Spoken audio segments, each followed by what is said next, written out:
Hello and welcome to Mostly Minnesota Music Online. We're not on the radio anymore for a little while during our quarantine time, but we're excited to be online. I am Ann Tracy. I'm here with my guest host, or my co-host. Heather Baker. Heather Baker, yeah. And I'm super excited because we have a band that is new to me, and I just love that. We've got Maybe Nebraska. And Kelly and Michaela, can I ask you guys to introduce yourselves? Hi, I'm Michaela. And I'm Kelly. We started this band because we like to play covers. So We do. We're not an actual real band. We're just a cover band. I'm not going to go that far. I think if you play music, you're an actual band. You're an actual. How did that original conversation go? So I like covers. You like covers? Well, I would say I've been a musician in the Minneapolis scene for years and years. And I already have my own original stuff. I've been a part of other bands. And the idea of doing a cover duo project took any of the songwriting pressure off. And Michaela is amazing and talented. And it was kind of a no-brainer once we sang together. Yeah, it was pretty magic. I have grown up in the music industry for a long time, but and my brother was a musician and my dad's a musician, and but I never really wanted to be one, and it was never fun for me to be on stage until I met Kelly, and then we sang together, and it was just sort of magic. And we went to dinner one night, and we kept joking that we had a fake band, which is still sort of a joke that we have now, but it was a lot faker before, And then we went out to dinner one night, and she was like, what do you think about actually doing this as a real band? And we'll just do covers, and I can do the covers that I've always wanted to do, and you can get up on stage and sing, and we'll just have a really fun time. And it was kind of the best of both worlds, I guess. It took all of the pressure of me not being a songwriter off of it as well. And so it just made it into a fun thing, and it had never been a fun thing for me until Kelly came along. That's kind of amazing. I mean, there must be more to it than just not having the pressure of songwriting, that suddenly this is fun. Were you guys friends before, or how did you meet? Do you want to tell it, Kelly, or should I? I feel like we both can. I'll tell the first part. Yeah. I started playing at an open mic in St. Paul. I'm so sorry. I just texted my husband to send everyone downstairs. You guys can't hear them though, can you? Oh, just no. me? Okay. Yeah. Great. I never mind the sound of other people's children. Okay, that's good. I mind the sound of them, so here's hoping they make it. Well, if it were mine, no, we don't hear them at all. You're good. So I started playing at an open mic at Plums in St. Paul every Sunday night. And it literally became church to me. Nick Hensley is a wizard, and he created such a sacred space for songwriters, and everyone that came and it was their first time felt so violently welcome, and it was just beautiful, stunning space. And Michaela's brother Tucker played music there, and I, being the married woman with 3 kids, fell deeply and madly in love with Tucker Jensen. So in my mind, I was like, I can never talk to his sister, because then I'll talk to him, and then I'll cheat on my husband, and I'll ruin my whole life. And that was the resolve in my brain. So I steered clear of the Jensens generally. What's funny is once I finally became friends with Tucker, all of those feelings kind of dissipated, because there was you need other levels of attraction for something to actually, play out. And it was just right. Oh no, he's delightful and talented, but man, I'm glad I'm married to my husband. So, good answer. Good answer. So my end of that story was I would go to those open mics, and I had seen Kelly play before, and I thought that she was really great, and we had friends in common, and we would sit at the same tables, and she would never talk to me. And I remember I am not used to people not liking me. I am a rather social butterfly, as my parents would say. And I remember saying to Tucker, like, what is that girl Kelly's problem? Like, why doesn't she like me? Why is she so mean to me? And Tucker was always just like, I don't know. She's always super nice to me. And I was like, ugh, she's so rude. And then one night I was sitting with her best friend, Rachel Kurtz. I was talking to her and Kelly came and sat with us. And we just had this very like honest, hilarious conversation about things that are probably inappropriate for radio. Sure. And she made me laugh so hard and I made her laugh and we warmed up to each other immediately. And I believe that Kelly right after that went up to Tucker and was just like, you have the best sister in the entire world. And we have like essentially like almost Instagram proof of the day that we became friends. And it is just so lovely. And it's a hilarious story because we do get along so well now and people think that we're sisters sometimes, or just we are really best friends. And it is just funny that we started this whole thing out with me being like, who is this girl? Why is she so rude? We harmonize like sisters. Like we do. There have been many people that have said it and I understand it because I've harmonized with my sister, and like that's a weird connection that is kind of unmatched, and it just happens so naturally for us. So yeah. I love that you started out loving the brother and then went to the sister instead. So that's very the best brand. I'm gonna be honest, that happened a lot. A lot of Tucker's, a lot of the people that Tucker, or a lot of people that were in love with Tucker ended up just being friends with me afterwards. And I just kept them as friends, and even if he wasn't dating them or them liking him anymore. That's funny. Yeah. I have to say, people usually like me. He reels them in, you keep them. Yeah, that's exactly it. Perfect. Tag team. Inexplicably. That's perfect. So that was about 5 years ago? Yeah, I guess it was probably around 5.5 years ago. Yeah. Around there. Yeah, and we didn't become a band right away. That happened. But I think our first show was 5 years ago. Was it? Yeah, you just said it not that long ago. Did.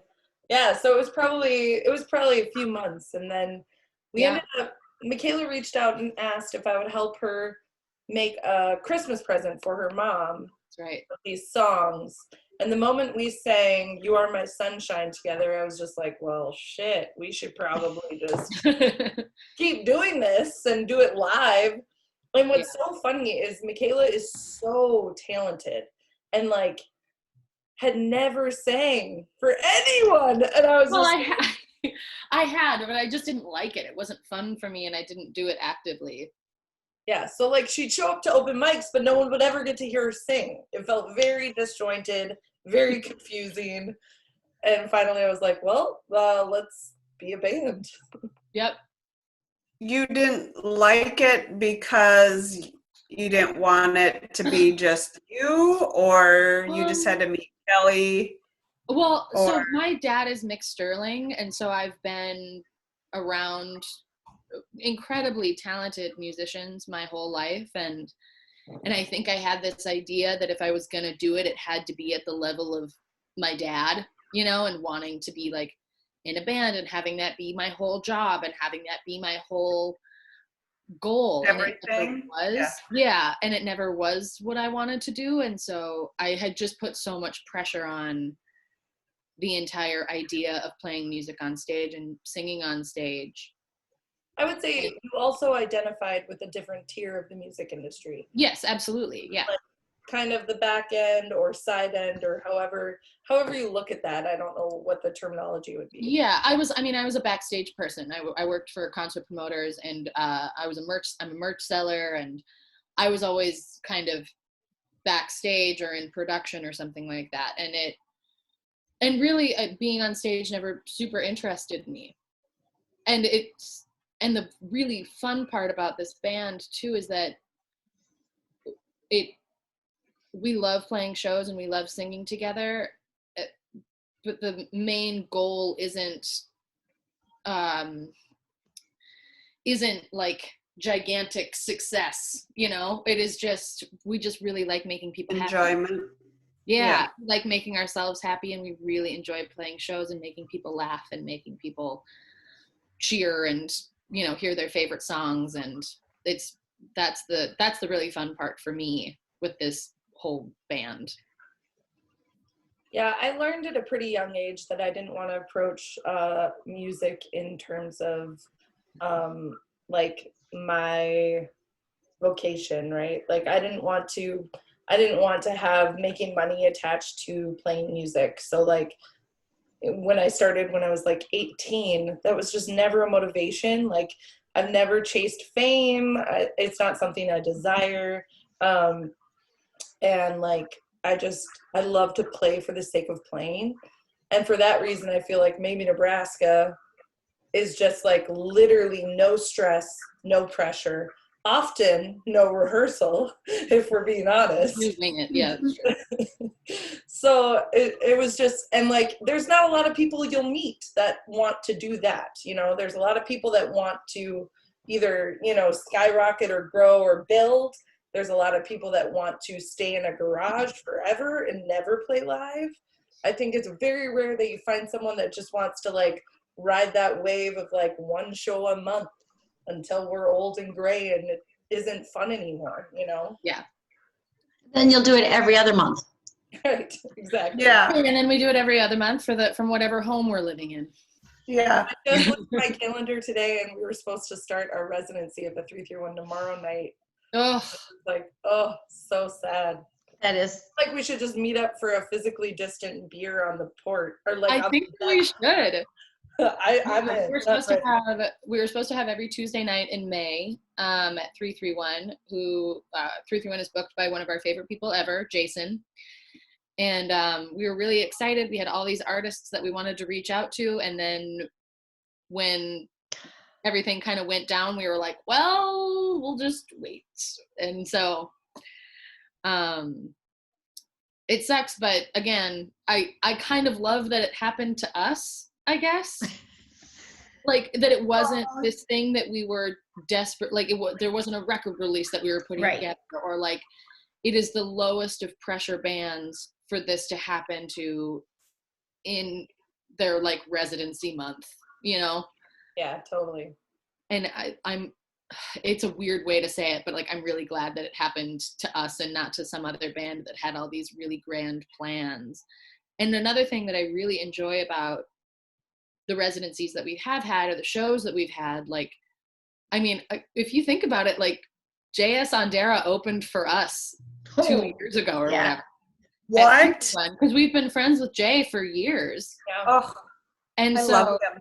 He's so great. He's such a good guy. Yeah. Like, but it's just because Kelly and I have this whole mindset of not necessarily trying to make it or we love bringing joy and we love playing shows, and I don't want it to seem like we're treating it as a thing that we disregard or anything like that. But because our main goal isn't to be wildly successful with this band, I think that it's given a chance to folks that want to use it as an experimental show or a rehearsal show, or they trying out a new band or whatever. Like, we've tried really hard to make our shows into something that is as low pressure as possible. And so you can invite whoever you want to invite. You can tell whoever you want to play or tell whoever you want to tell. If you don't want to tell anybody, cool, and just turn it into your own thing. Whatever you want to do, like, we're down. Yeah, because there can be that like weird local pressure of like, you need to get at least 20 people through the door, or we need to sell tickets or whatever. And that's a beautiful thing about 331 as a venue, is there's never a cover. People just people get to show up. So yeah. When you invite people, are they playing the instruments or are they singing? Like, Yeah. It's So always- normally it'll be like 3 different bands that'll play at a show that we're booked at. oh, I So thought somebody when you will had be- said you invite friends, it's, I didn't realize that you get to choose who you want to open up or whatever. I was thinking you were saying we invite them for whatever cover because they kind of want to try it out or whatever. I think sometimes they do it that way where a whole night will be booked already, and then we've been really fortunate with 331 and Jason because they've just kind of let us curate our own nights. Very good. Because I said to him early, I was like, do you want to book it or do you want us to do it or what do you want to do? And he was like, if you want to do it, rad, just tell me who it is. And I was like, great, perfect, we'll do it. Because we have so many friends in the industry and so many friends that are gigging musicians that we just had such a fun time booking those shows and playing. Yeah, we would almost curate it to be a show that we would want to go to. Yes. You know, just based on the people that we already know in the industry. So it's like, well, if we get to be in charge of who's coming to play, well, I want to hear the Stella Loons, or I want to hear Nate Hansen, or I want to hear, like Rachel Kurtz. There's so many people that we know just through Plums, through live music and yeah. As you say, I think that's the fun of it being an avocation and not a vocation. As you say, you don't have to worry if you've got what's the headliner I can get who will bring a lot of people in but won't outshine. But you're like, no, just lift up everybody. Come and it's your first time. Come on down. Yeah, and I would even say that Kelly and I wish that people would outshine us. We're always so excited when people are so good. Like we're just such huge fans of the industry and huge fans of our scene in Minneapolis and St. Paul, that when people are really good, I mean, there is nobody more excited than Kelly and I when they're really good. I mean, it's not much of a challenge. No, it's true. But I will say, like, I wouldn't say that. we're fun, and Kelly's right. We don't rehearse very much. We should, but we don't. But like, there is a certain appeal to this band that I still don't understand all the time. But it is a fun thing, and I do hope that people feel excited to play with us, and we're always so excited to play with other people. And it's but yeah, it's a cool thing. I'm very grateful for it. I would say, as somebody who, in the olden days, 2 months ago, I would go see live music 6 or 7 nights a week. That's rad. So going to some place like the streets where I loved residencies, and the more disparate, the better. Bring on different people. I just love to see it, and you'd usually go because you'd heard of one band, and then I applaud that approach to it. We did one last summer, and I was like, yeah, let's never do that again. Once it was and then when we got asked again, like Jason was like, yo, I got this. I was like, we'll take it. I was just like, it was a lot of work, but it's such fun work, It was really fun, yeah. And like for me, I live 3 blocks away from the 331, so it's not that much work for me. But just like managing, like paying people at the end of the night because we're the ones that are like the handlers of the stuff. Sometimes it would feel overwhelming, but like frankly, like I think if you're an artist and you're writing and you're working, a residency is the best possible thing you can do. It's mandatory practice with an audience, and like that isn't something that everyone gets to have. So if you get the opportunity, if you can sign up for the space, like I would never want to do it more than once a year. And I always say never. And watch us next year. I'm going to be like, never say never. COVID-19, we're doing 2 residencies. It was so funny. She asked me if I wanted to do it again, and I was like, didn't you say last year that you never want to do it again? And she was like, yeah, I did, but I think we should do it. And I was like, all right, let's do it. Let's do it. That's fantastic. And now, am I allowed to ask a question? Mm-hmm. How did you guys find out about us? I'm so interested. I was following you and I came across my girlfriend loves George Michael, and I saw your Oh, thing and I was like, I love these girls and I need to please beg them to come on. So yeah, I was following you before and I don't know from local music, whatever, but it was you got me at George Michael. that's also how I fall in love. My love language is also George Michael. Was it the shit show rehearsal with all of my kids dancing? Yes. And I love that they're randomly like ballet twirling and hopping around and whatever. I was like, what? Love that. Yeah. That was such a funny rehearsal. We don't rehearse very much, but when we do, it's a madhouse and it's so fun. It's true. It's very true. Well, I was going to say, I feel like you have that infectious energy of just positive, let's just have fun and whatever happens, happens. That is part of our appeal, I feel.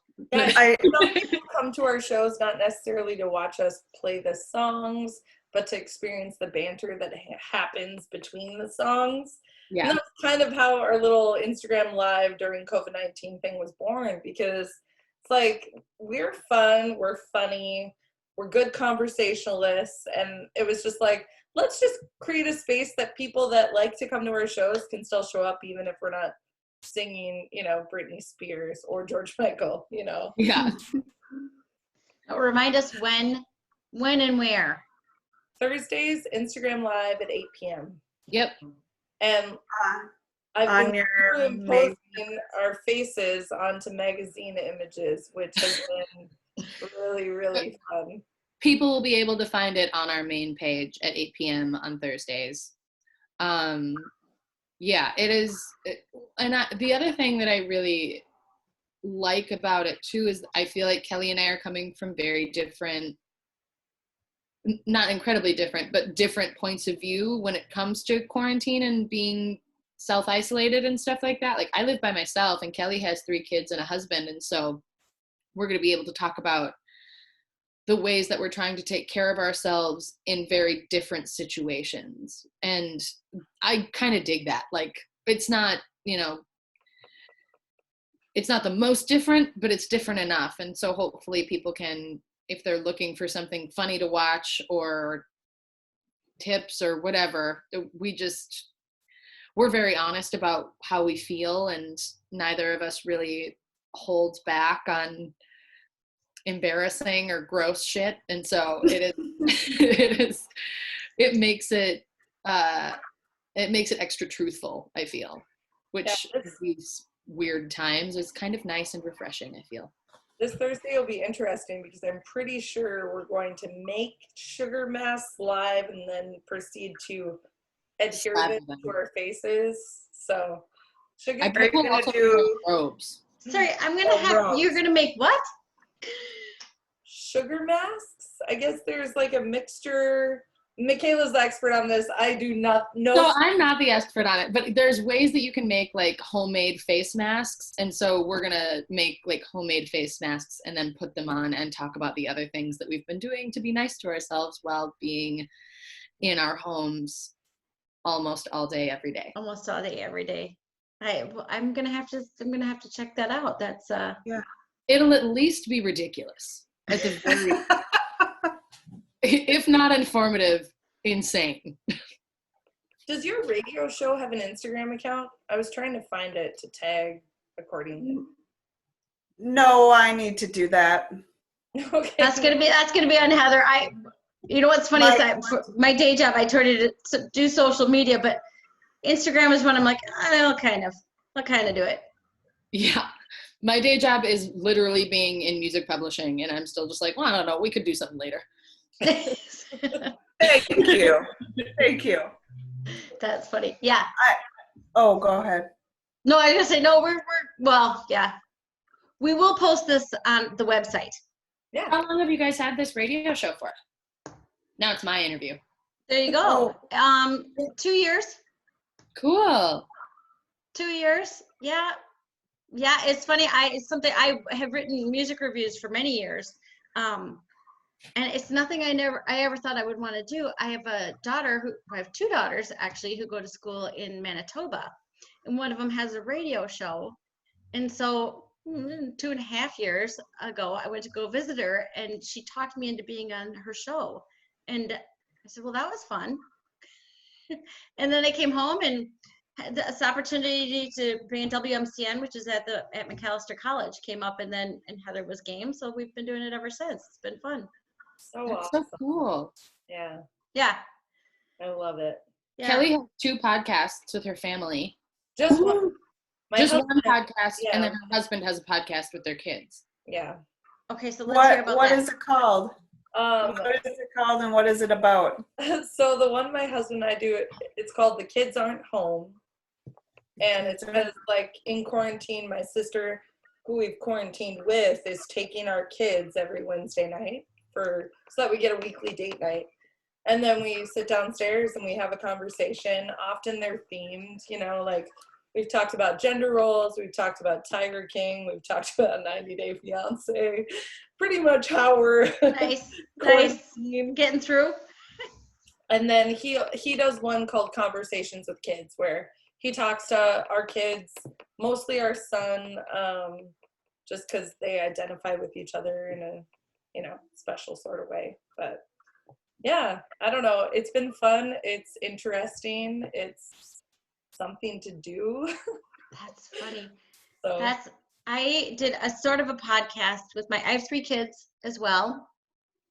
So 2 of them are in college. One of them is in the back room. She's in high school. But when the oldest one was maybe 7 or 8, it wouldn't have been called a podcast back then.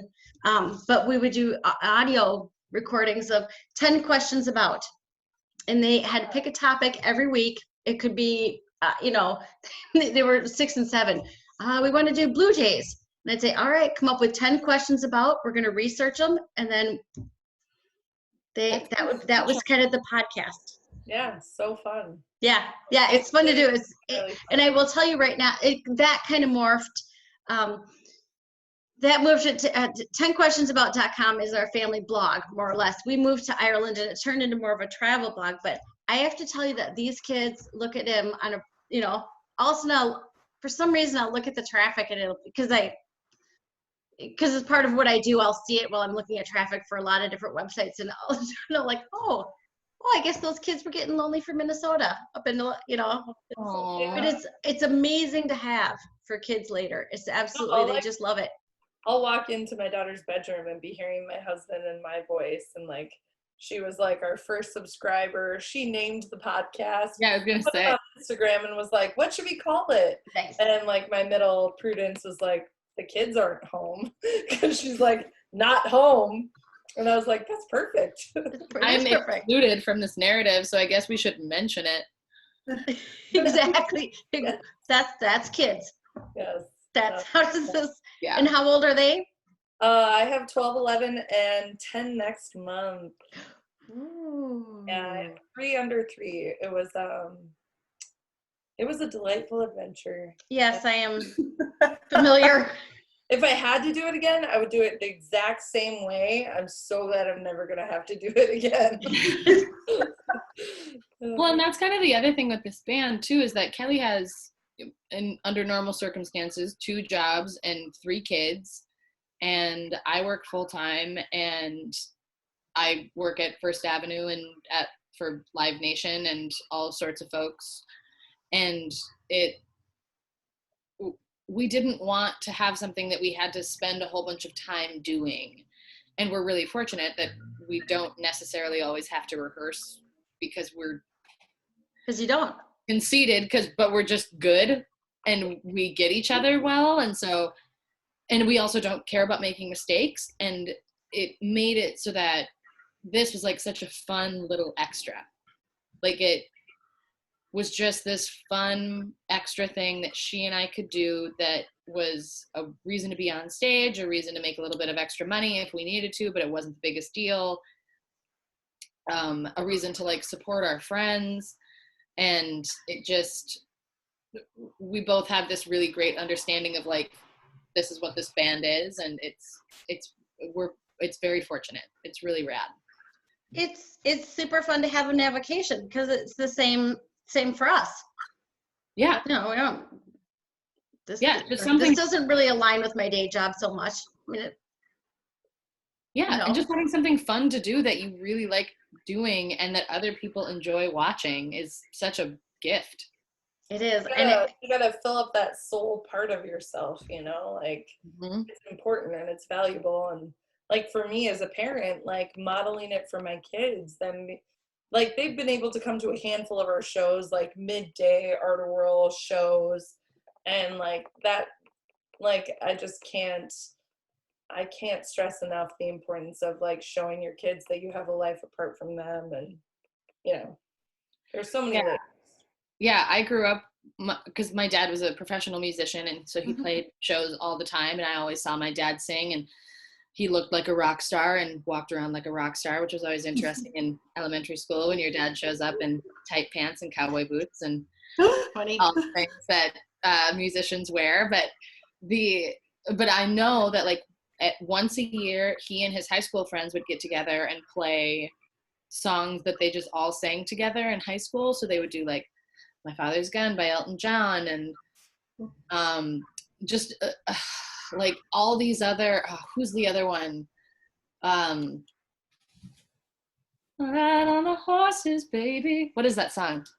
I can't remember. But there were all these songs that they just loved to sing together in the 70s and 80s, and those were my favorite shows. Like I liked his band, but I loved it when they would sing together. I loved it when he was with his friends and they were singing songs that they sang when he was in his early 20s and teens.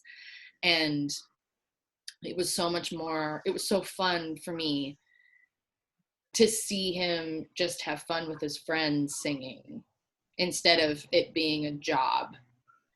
And yeah, I'm just so glad that we get to be that kind of situation, that me and Kelly can be that situation for her kids, to just see to see their mom having fun on stage with her friend. It's extra fun. Yeah. It's awesome. It was so wise of you to make that decision early on. I don't even know if we really made the decision. I think maybe I was a little worried that she would want to take it farther. And then when we did finally talk about it, she was like, "Oh, I don't want to do that. That sounds like who, me? You're saying I would want to go the extra mile and make I don't know. Like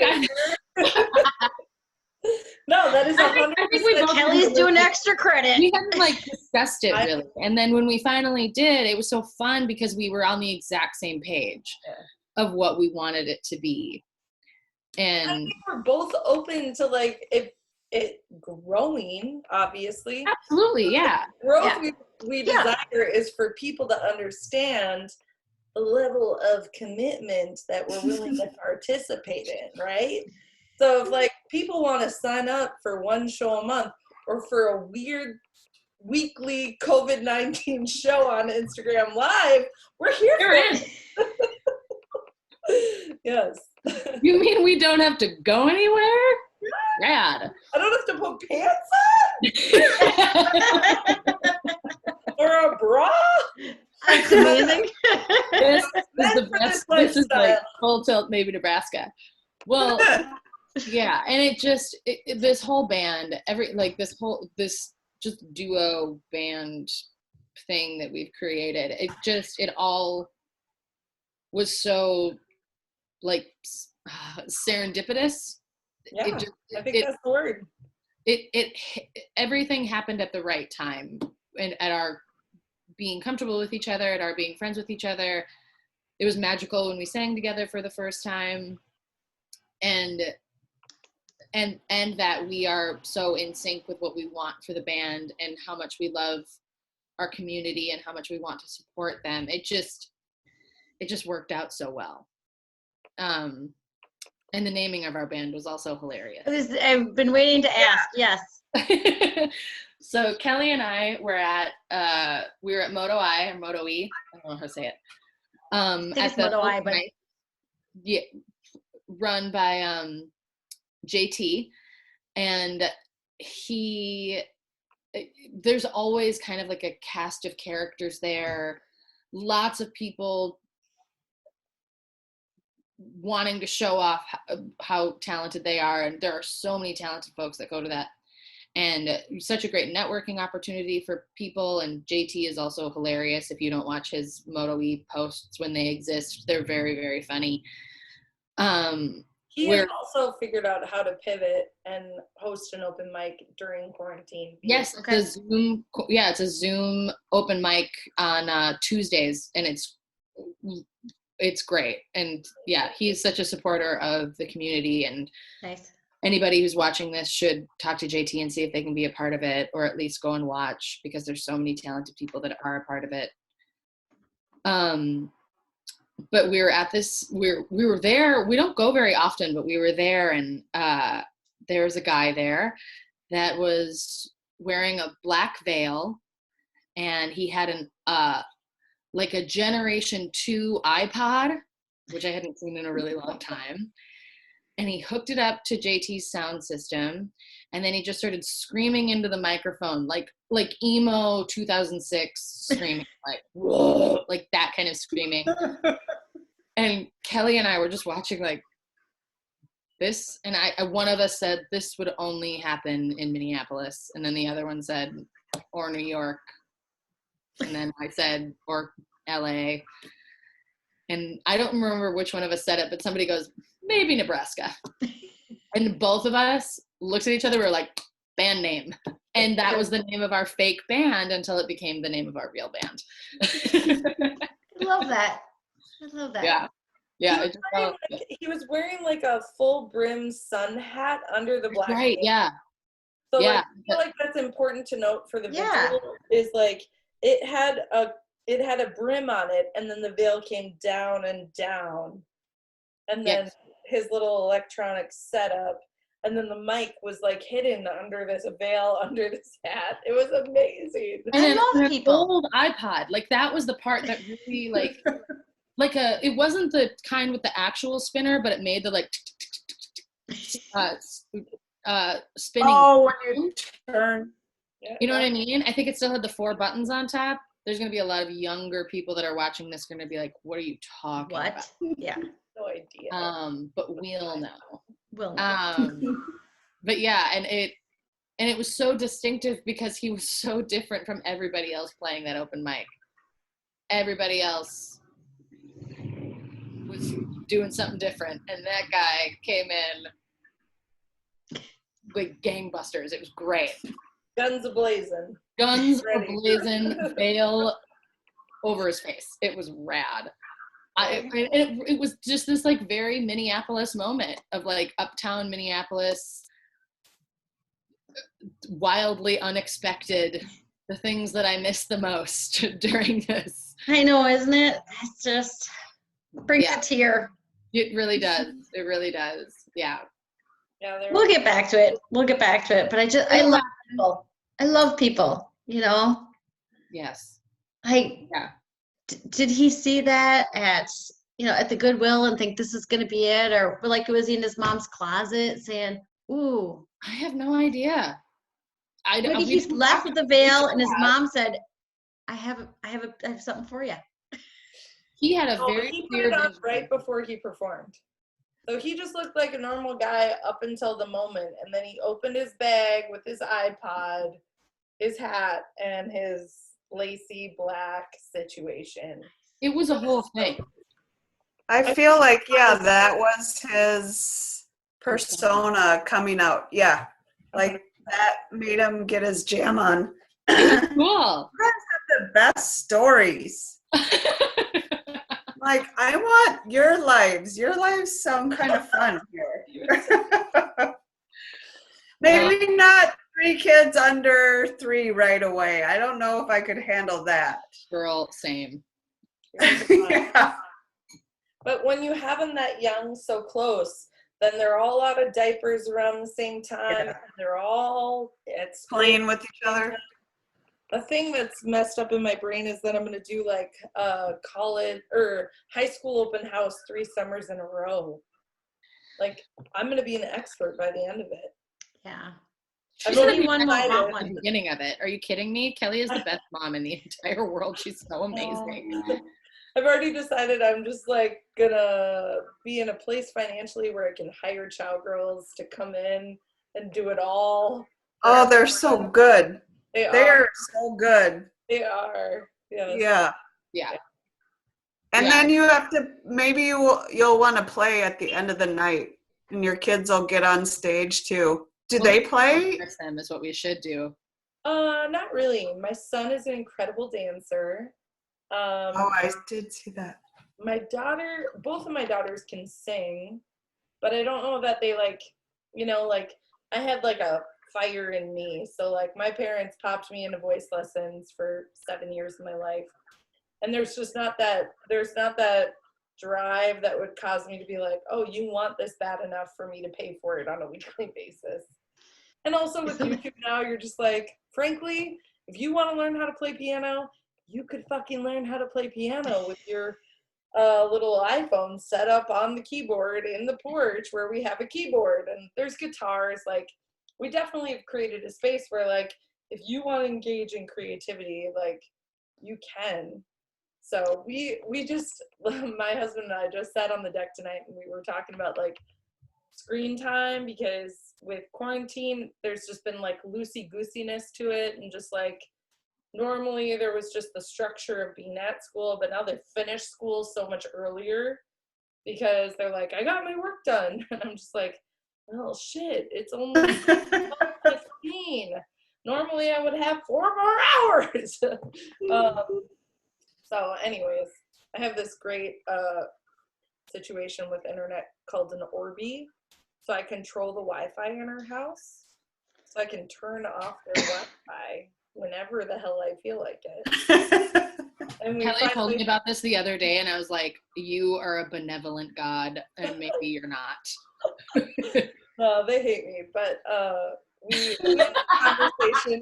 had the conversation at night. It's like, all right, we're going to have the Wi-Fi on from 2 o'clock in the afternoon until 7 o'clock in the evening. That's your window of time, just moving forward forever and always, because TikTok is a black hole, and I have entered that hole more times than I can count. So I get it. I understand it. But also, like, read a goddamn book or fucking go on a bike ride. Like, there's a world out there. There's air to breathe. Are we allowed to swear on your online radio show? I believe we are. I I might have kicked you under the table if we were in the studio, man. but it doesn't matter. No, we're good. I thought about that after. I was like, oh man, maybe Nebraska, we have potty mouths. This is yeah, well, and it's just been so fun to see on Instagram, and like just being friends with Kelly, to be her, to see her be such a crazy great mom. Like, she's just so good at it, and her kids are so madly in love with her, they can barely stay away from her. Nice. And they also like me sometimes, which Very is good. My husband, pretty fun. which is like a feat. That's like Everest, let's be honest. Oh yeah, that's true. Her husband, yeah, we get along. Yeah. Oh, We do. Not a lot of my friends can say that. isn't that funny? I have been amongst grumpy tour managers my entire life. And not that Josh is a grumpy tour manager, but he is sometimes grumpy. And I find it fun to get those people to like me. It's Nice. it's my favorite thing. And also, it's not that I need them to like me. I just like getting them to like me. I think that that's how it works, is that I don't desperately need them to. It's that I just don't, I'm just like, oh, you'll like me later. It's cool. We'll figure it out. No big I deal. was just talking about how I did merch for Leonard Skinnerd a few years ago, and their merch guy was named Cupcake, and he was a real dick to me, but I found out his name was Cupcake, and I used that. To your advantage. But you did. Yeah, it's hard to keep up that persona with a name like Cupcake. Well, he told me his name was Mike, and then somebody called him Cupcake, and I was like, baking powder? What? Your name is Cupcake?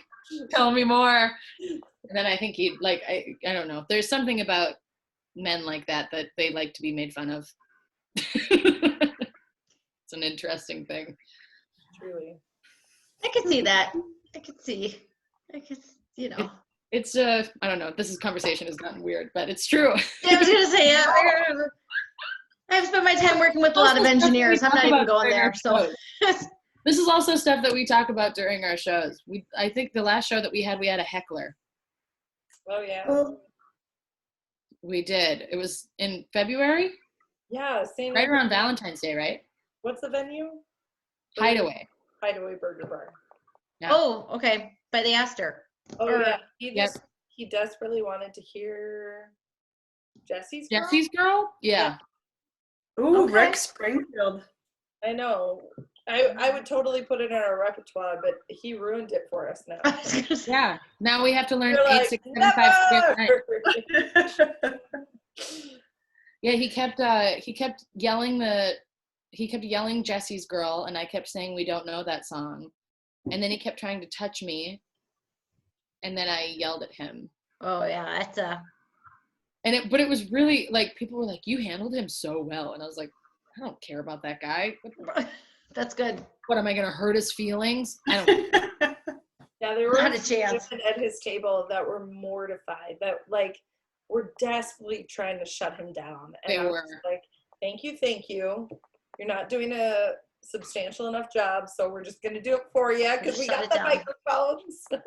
And then he finally left, and I think we got the whole restaurant to cheer. Yeah, there was just like They applause. walked out. They were walking out, and I was like, "Oh, you're leaving, ladies and gentlemen, the worst." But That's yeah, Tell the me, thing about live performance. That's what I miss so much. I know, it was so fun. That was kind of a great one to have our last one be, though. It was a last one for a while at least be. For it's just us being like, Dude. So who's gonna make fun of this one, me or you? Just kept let's passing flip a coin. back and Yeah, we forth. did. We kept passing the baton of just being like, "You're the worst. You're the worst person. Yeah. Never had a heckler before like you. Please leave." I hope he's watching this right now. I wish. Yeah, we'll see. We'll, We're not- we'll be sure to include your personal phone numbers, and just in case. Oh yeah, I'd love to talk to him over phone too, and just tell him that he sucked there as well. Well, again, you gotta love people, man. God, I miss people, even the bad ones. Yeah. Isn't it? I saw a tweet the other day that said, I would sit in the worst bar with a bunch of people that I hate, drinking a Bud Light Lime, and be the happiest I've ever been in my entire life. And I was like, yep, that is exactly how I feel. I'm close to saying, how much for me would it cost for me to have the turf club for 10 friends? Oh, I don't care who's playing. I might have people that you can talk to. It's gonna be fun though. Well, yeah, I could. And people there who might wonder what the heck happened to me, you know? Yeah. Drive-ins are gonna make a comeback. I've already seen in Texas there are like musical performances happening at drive-ins, That's a great idea. like so that you can do them safe and physically distant. And I'm just like, Oh Minnesota my needs to get on God. it. Like we could kill that. Yeah, that'd be good. Drive-in shows, drive-in musical shows. Talk to Just Shirley. like- Kelly. Talk to Shirley. I know. Yes. I was going to say, it reminds me of like Grease, and then you can all stand on your cars and dance and whatever. I am down. Yeah, totally. We will even learn a Grease song if that happens. I guarantee. Yes. Yeah. I mean, Summer Lovin' is in the cards anyway for us. It's a duet. It makes sense. Summer Lovin', There Are Worse Things I Could Do, which is the best song on the Grease soundtrack. Yeah. Fine. Or just the Grease theme song, the Frankie Valli one. So Oh, yeah. good. I used to get high and listen to that. I'd be into that. What are some of your favorite covers that you do play? Like, is there some like that you're like, okay, we have to do this, or an artist, or? Yeah, I would say The Darkness is a go-to. I Believe in a Thing Called Love. Spice Girls, Wannabes, that's- we always do. People love Runaway by Kanye. It's like a love-hate relationship, right? She's like, I hate Kanye, but I love Runaway. That was a bop. If he ever made a bop, like that We was a also good made tune. Yeah, what else? We really like to do sad bastard music, only because it just sounds so pretty. So we like to do Can't Help Falling in Love with You. Angel from Montgomery is one that we really love. R.I.P. John Prine. Yes. Mailman. What else? We used to do, what's that Band of Horses song that we do that sounds so pretty? Never gonna know. What is that song? How is Know what those is words? well, yeah, there's a Band of Horses song that we really like to do. I think that it's songs that are they just feel good to sing. We love doing George Michael. That was a really fun one once we figured it out that we could do it. I would say we bonded over pop music initially. Like Mhm. there was like the initial conversation the day Michaela met Rachel and I ended up in the conversation, and then we started talking pop music. And like my best friend is 10 years older than me, so like there was a point in the conversation where she was like, I can't hang anymore, and Michaela and I were like, oh my god. So like we cover Britney, we cover Bieber, we cover like tons of pop, and it delights my soul. Yeah, and we don't really have any shame necessarily around our love of pop music. There's not that like, ugh, Justin Bieber. We're like, Justin Bieber writes some pretty good songs. He has really, really good songs. Yeah. We don't have any of there's some songs that I veto because I'm like, we're not going to do that. But I'm the head of HR at maybe Nebraska, and so we. Someone's got to be. Oh my gosh, that's so true. HR. Yes, no, I will message her a song and she'll be like, no, and the reason we can't do this is because this is what this person did in 1998, and we're not. Nice. I'll be like, good. I'm sorry, like we can't cover that Ryan Adams song anymore because he likes 14-year-olds. Like we just can't do it. I won't. So I would say our love for pop music is like the pillar of our band, but it doesn't stop us from covering Frank Sinatra, Violent Femmes, like so much good, like really delightful old shit. Nice. I can't wait till you do the drive-in, and if I could put in a request of like asking the audience to either dress up as a theme or something, because I feel it. I feel like you could have us interact on some level with you. The other, now that I think of interaction, the one that we really do like to sing is "We Belong" by Pat Benatar. That is my God, I love that song. And we haven't had anybody actually interact with it, but we should like learn how to do the actual interaction part. I mean, I feel like have the audience sing along. I feel like we've stopped singing and the whole bar is singing and we've pulled away from the microphones. We have had our drunk friend sing along. Yeah. It was I love this. It was the first night that she had been out since she had her baby. We've all been there. It was great. But I mean, we just have such a fun time on stage, and even though there are some songs that are vetoed, for the most part they're not, and we try and figure it out, and we try, like we actually did come up with a pretty great Backstreet Boys medley before everything went down, and can't wait to play that. And we just like well-written fun songs. Yeah, we just enjoy singing them and trying to figure them out. And Kelly is such a incredibly talented musician, and she arranges things in such an incredible way and so quickly, and she has such an ear that it just makes it easy to do it, makes it very easy on me as a person that doesn't play an instrument other than the kazoo. She does play kazoo. That's good. Absolutely. She is fluent in kazoo. I am fluent. One Let time, the record show. one time we played a show and this girl came up to me and she was like, "Oh my God, that's so cool that you play kazoo." And I was like, "Oh yeah, thanks." And she's like, "I play kazoo too." And I was just like, okay. Everybody plays kazoo.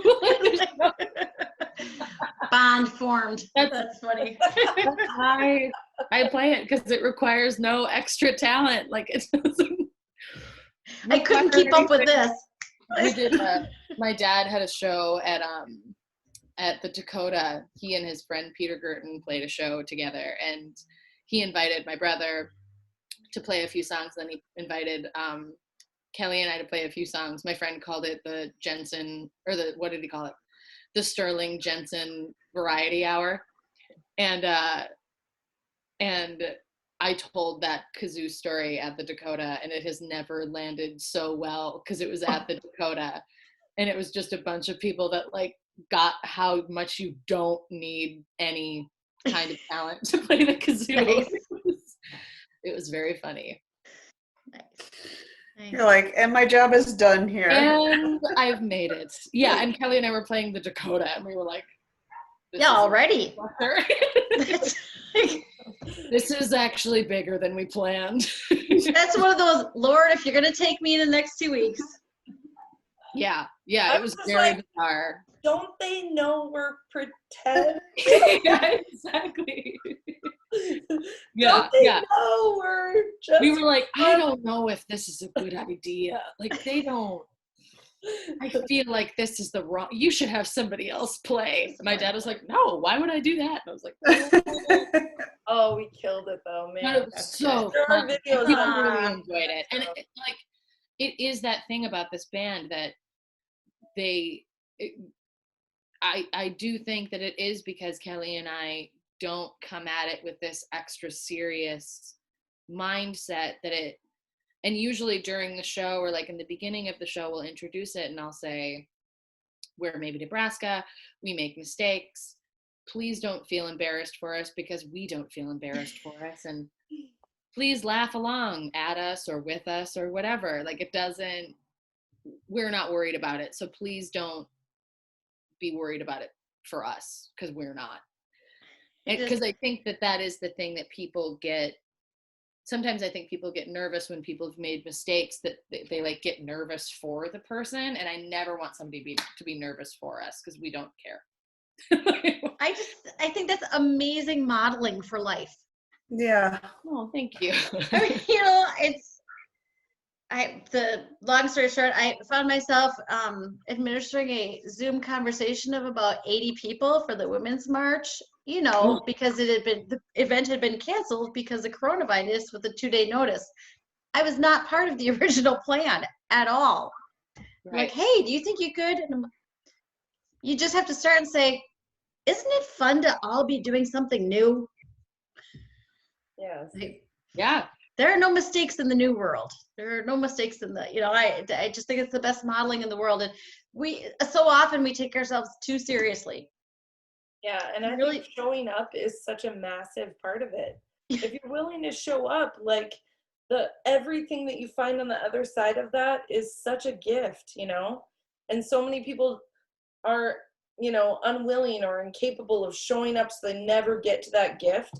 And every time Michaela and I step on stage, we are showing up and we are getting to experience like this utterly delightful gift of not only entertainment, but of engagement and exchange, And like at the end of the day, I think both of us just feel violent gratitude for the people that come to our shows, for the people that choose to witness us, in all our delightful shit showness. Like oftentimes we're changing lyrics to songs that we didn't write for the sake of fun and funny and delight. And I feel super grateful to be in a band with Michaela Jensen, and grateful to you guys for interviewing us. Like, yes, we are grateful to you. I have to admit we're gonna have to wrap it up soon because I promised my kid I would eventually feed her. Wow, feed your children, a lot to ask. Yeah. That's why that girl's so thin. Yes. Yes. Well, yes. No, we feel violent gratitude. I love that phrase. Violent gratitude. that is For a you guys, I mean, it's just phrase, amazing. right? I can't wait till the truth is, I did see you guys play. I think when you opened up for Lacey Gook. Yeah. Yeah. Oh yeah. Yeah, and I actually was we at that sang on show. her record too. We did backup vocals on her record. That's right. That's right. It's did all not. coming back to me now. And it was a fun show. It was a fun, At the Astor, that was a super fun show. yeah. She's amazing. Just so Yeah, talented. yes. I Yeah. was very hungover at that show. I was I hungover remember that. because I ended You up. remember it? No, Did no, I tell do you not. about it? I was like, oh, I don't feel good, you guys. That's when you show up. Right. Hey Yeah, man, as Kelly said, that's when you listen, show we're up. here to So play a that's- show. We're here to have fun. Yeah, we're incredibly lucky and we're incredibly grateful, and we can't wait to play a show again.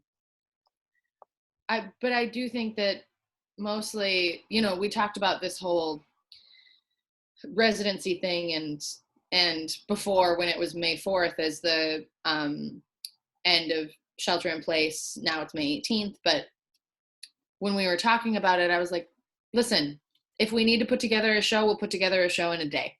Like, we'll reach out to somebody, and if it becomes a thing where we're able to put together a show safely, we can do it, no matter what. And that is such a huge privilege that we have, that we have these great friends that would trust us to make sure that the show is safe for them to play, and that we know that our friends would be like, yeah, totally, I'll play. It's a cool thing. Yeah, the reunion is going to be pretty epic. Like, when we all get the green light, I just can't even imagine. Like, obviously it'll be kind of a slow stream of things, but eventually when we get back to like full speed ahead, I can't wait to hug everybody and see everybody and we have such an get incredible elbowed in a crowded bar. I can't wait. oh, I can't wait.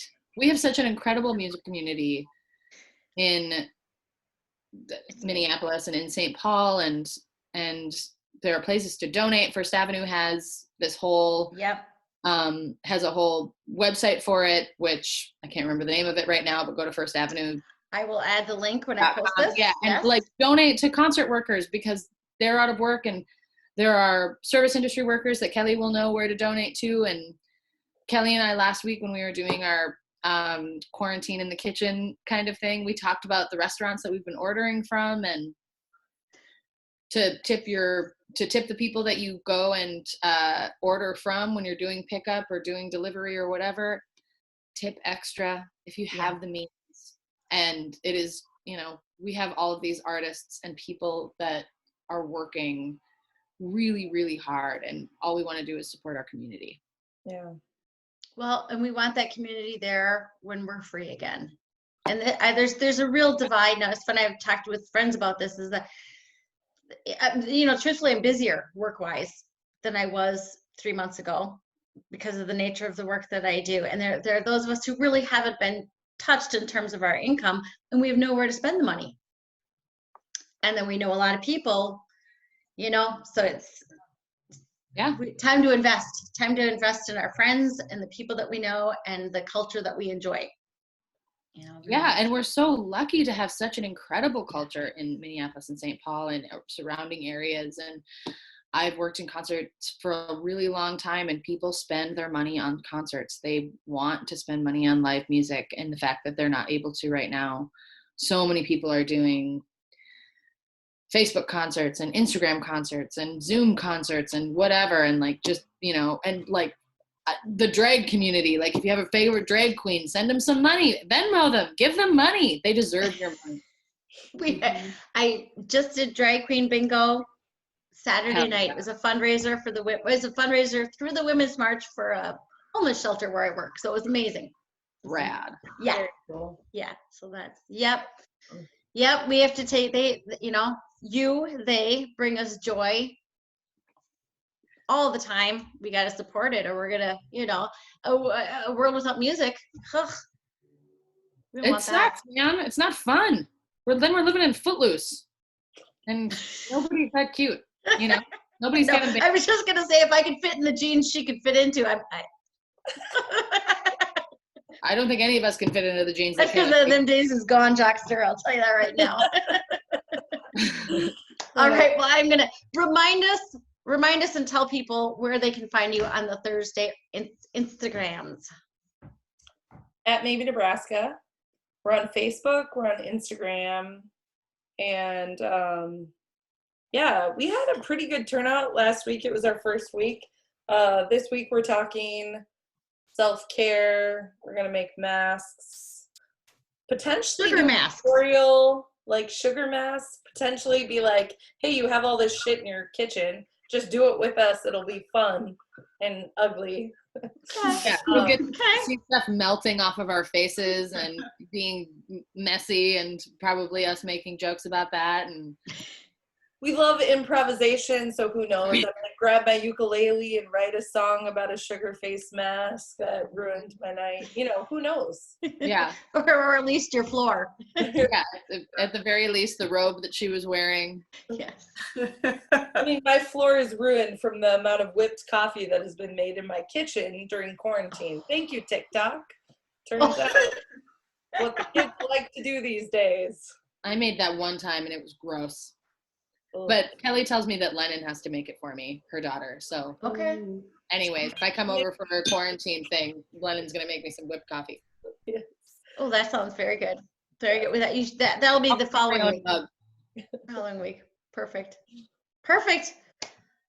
Well, Please. as I said, I gotta make dinner for a kid. Thank you. Thank you. This was so fun. All right.